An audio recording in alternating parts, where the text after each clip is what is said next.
Good morning, everyone. Very happy to be with all of you today. I came very, looking forward to be with you and reflect and see how we nurture ourselves, remembering the stories from the Bible, the scripture, the teachings. That is a whole treasure for all of us. I like the initial song. It was very energetic. I loved it. There was a phrase over there that says, "We walk in truth and victory." You can take a look. I really like that part. In faith and victory. Sorry. I want to, if we can stay with the word victory. Because tricky, for me, sounds sometimes very military. Victory. The story that we have today through the scripture occurs in Jericho. And if you remember, Jericho was the city that Joseph, thousands of years ago, when Moses said, "You can go and try to get into the promised land," they conquered Jericho. Joseph conquered Jericho. Joshua, thank you. Jose.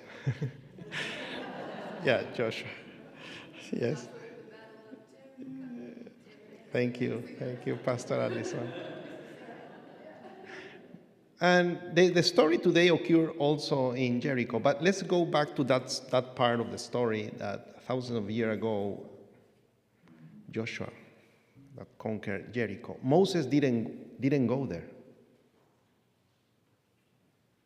Sometimes I ask myself, because sometimes we understand that Moses, because he's a good leader, he wants others to carry that task and become the good leaders, and he's very humble.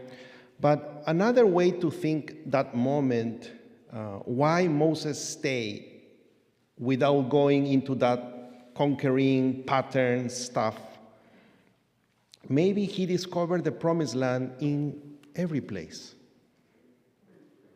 Maybe he understood something different about victory. And maybe he chose, I don't want to be trapped in that pattern of conquering land, dominating, destroying, killing, just with this ideal that some people have the right to have a promised land. Maybe he understood something different. So Jericho reminds us also this tension that between domination and also between domination and other type of victory, maybe the victory over war, being victorious over war. Is it possible?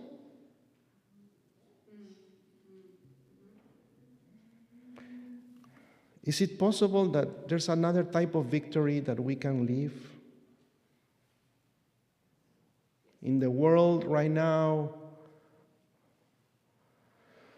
and through history, we have seen the same violence, spiral of violence. People conquer, other people revenge, then the people who revenge conquer, then other people, then people claim God will bless us and we will conquer, and then the other one, God bless. So it's like same and same spiral of violence.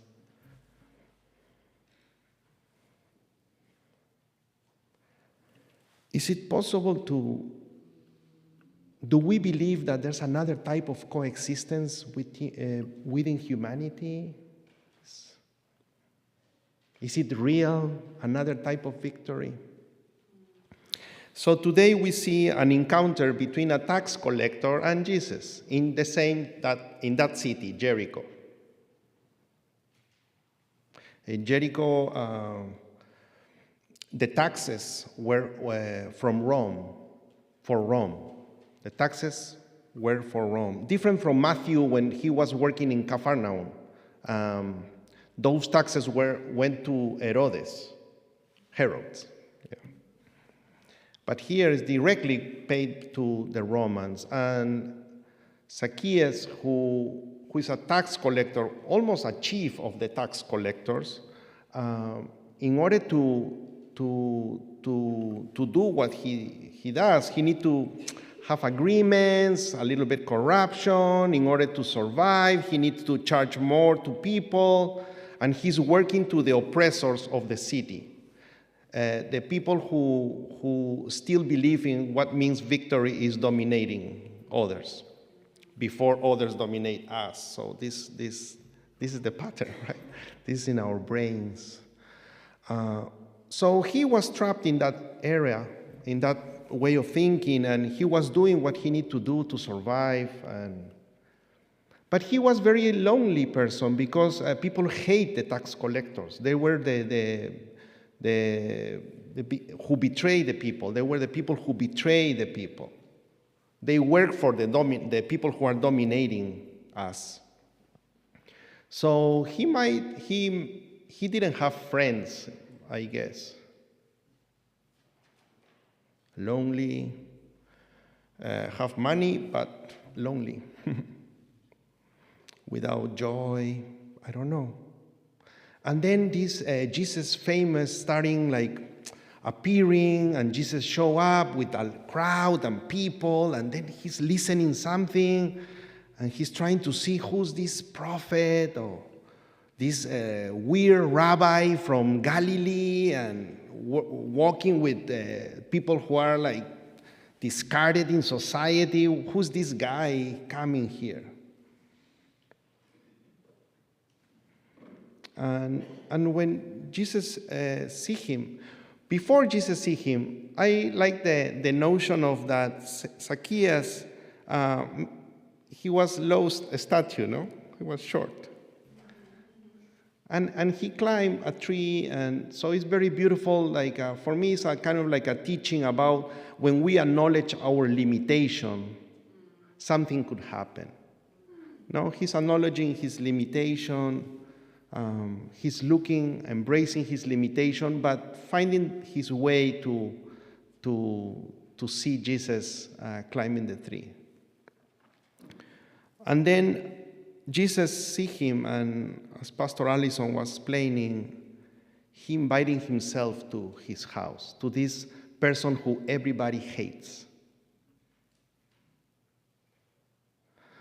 Somebody might think that he need first to convert to receive Jesus, but this is the opposite. So Jesus is in another way of understanding victory. Overflowing love from Jesus, inviting himself into Zacchaeus' house, to a person who is hated by many people, lonely, rich but lonely. And Jesus, it seems like Jesus reflects back to him, to Zacchaeus, his dignity, his deeper dignity. In his heart, he still has some whispers of conversion, that there's another way of surviving, there's another way of living. And he finding himself in his inner self. He finds his dignity. Jesus' presence is activating something, awakening something, reflecting back, mirroring something in our hearts. That Zacchaeus touch it, feel it, experience it in that moment. In his house, maybe with the wine and the bread, and nobody comes to his house. And this guy is there with the people and talking to Zacchaeus. People complaining about Jesus, how you are there, this impurity. And Jesus just following something that he sees in the heart of this man. the persistence, loving God that we believe. And then Zacchaeus said, I'm going to give 4 times to people if I made corruption. 4 times. It's interesting because this law of giving 4 times what we steal from other is a Roman rule. A Jewish law is more condescendent. It's not 4 times, it's less. So Zacchaeus applies Roman law instead of Jewish law. So it's kind of like it's a symbol of like the discovery, this overwhelming reacting of generosity and conversion. And also giving to the poor, to other people, half of his fortune, and then repairing all this abundance of generosity. So that's the victory that we are talking about. The victory that we are talking about is not the victory over others. It's the victory to bring everyone into their own dignity. That we are capable to coexist differently. Jesus wants us to be present before people as he is present before people, with the same attitude, with the same curiosity of the dignity of each person. So we can mirror, we can activate, we can awake people's dignity so they can get out of that pattern of cycle, a spiral of violence, and start discovering a new type of world that we want to live in. So your presence, being nurtured by the presence of Jesus that is here with us, your presence be an activator of that dignity in the neighborhood, in your families, with your friends. And be like Zacchaeus, embrace your limitation. Do not deny it.